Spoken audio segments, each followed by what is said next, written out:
Salut tout le monde, c'est Sylvain, comment allez-vous? J'espère que votre semaine s'est bien passée et que votre week-end s'annonce tout aussi sympathique. Voici du coup le tirage du week-end du 23 et du 24 mars 2024.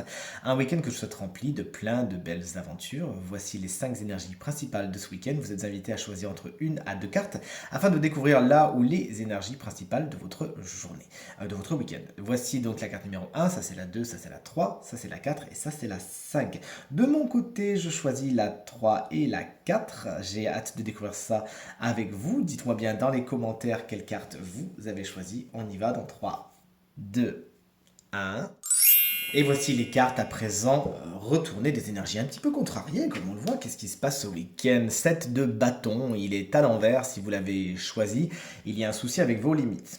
Alors, soit vous arrivez, vous les imposez trop, donc vous êtes dans une espèce de passif agressif et d'attaque parce que vous avez peut-être subi cette semaine certaines agressions et ce week-end vous avez envie qu'on vous foute la paix, ou soit vous n'arrivez pas spécialement justement à vous imposer, à dire bah non, moi j'ai pas envie de ça, j'ai envie de ça. Comment dire, ça vous mènerait à accepter des choses qui sont pas spécialement en accord avec vous, que vous n'avez pas spécialement envie de faire et que de toute évidence vous allez vivre mal. Cette carte vous invite donc à exprimer d'une façon claire mais bienveillante vos limites, ce que vous avez vraiment envie de faire, et tout se passera pour le mieux. Je vous assure qu'avec la communication, tout se passera bien. La lune, une carte qui est géniale, mais qui est aussi très mystique et un petit peu contrariée en position inversée. C'est une de vos énergies principales si vous l'avez choisie. Il y a pas mal de craintes, d'agitation, d'angoisse, de stress. Il y a des choses avec lesquelles vous n'êtes pas tranquille. Ce week-end, vous vous posez beaucoup de questions et les émotions ont tendance à prendre le dessus. Mais c'est des émotions peut-être anciennes et un petit peu ténébreuses, si vous voyez ce que je veux dire.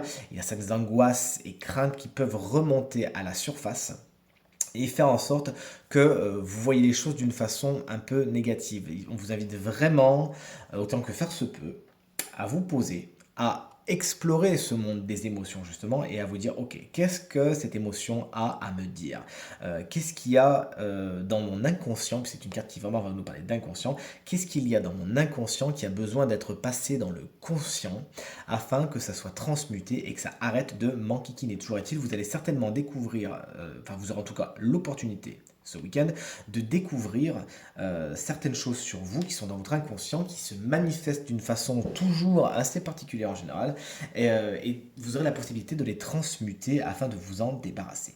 Chers amis, si vous avez choisi la carte numéro 3, tout comme moi, on est sur une reine de pentacle, elle est à l'envers. Bon, au niveau du matériel et du financier, c'est pas la joie, il s'agira, c'est pas que vous manquez, c'est que vous êtes peut-être dans une mouvance où soit vous souciez pas assez de vos finances, donc vous faites un petit peu tout et n'importe quoi, excusez-moi l'expression, ou soit vous vous focalisez trop sur ça et vous créez une énergie qui n'est pas spécialement positive autour de la question matérielle et financière, à savoir peut-être même une peur du manque qui, de façon irrémédiable, va attirer ça, hein. Donc on vous invite vraiment à vous détendre et avoir tout ce que vous avez plutôt que ce que vous n'avez pas. On reste dans le domaine de l'avoir et de la terre avec la reine de Pentacle.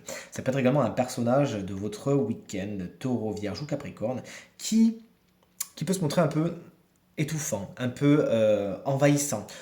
Sachez tout simplement dire à cette personne, parce que de toute évidence, c'est pas quelqu'un de méchant, hein, mais c'est quelqu'un qui s'y prend mal. Si vous lui dites calmement, tout se passera pour le mieux.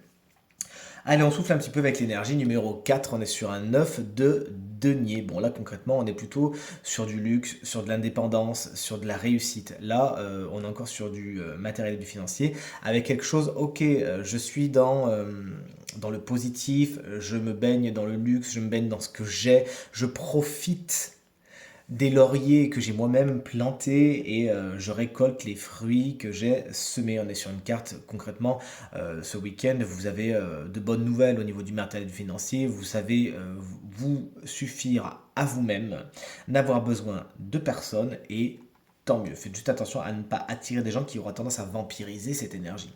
Le 3 d'épée est à l'envers pour terminer ce tirage. Alors autant vous dire qu'on est content. Puisque si à l'endroit il représente des peines et des chagrins assez intenses, à l'envers, on en est sorti. Vous sortez d'une peine et d'un chagrin ce week-end, vous arrivez à enlever les épées de votre cœur, et le temps est maintenant à la guérison et à la compréhension. Vous allez devoir vous occuper de vous, vous chouchouter, faire de vous la personne la plus importante, comprendre pourquoi vous avez vécu telle ou telle situation dite négative et aller vers la guérison, vers le mieux, vers la compréhension et la résilience. En tout cas, c'est tout ce qu'on vous souhaite. Ce tirage est maintenant terminé. J'espère qu'il résonnera avec un maximum d'entre vous et vous permettra de passer le week-end le plus positif possible. C'est bien tout ce que je vous souhaite. Si vous désirez une consultation privée, eh bien vous trouverez toutes les informations pour me joindre dans la barre de description de cette vidéo. Elle s'affiche également au bas de votre écran. Et le numéro de téléphone, quant à lui, il est tout en haut. Merci infiniment pour vos encouragements, vos partages, vos commentaires qui me vont droit au cœur et me font toujours autant plaisir. Je vous embrasse bien fort, passez un très bon week-end et je vous dis à très vite pour le tirage de la semaine. Salut!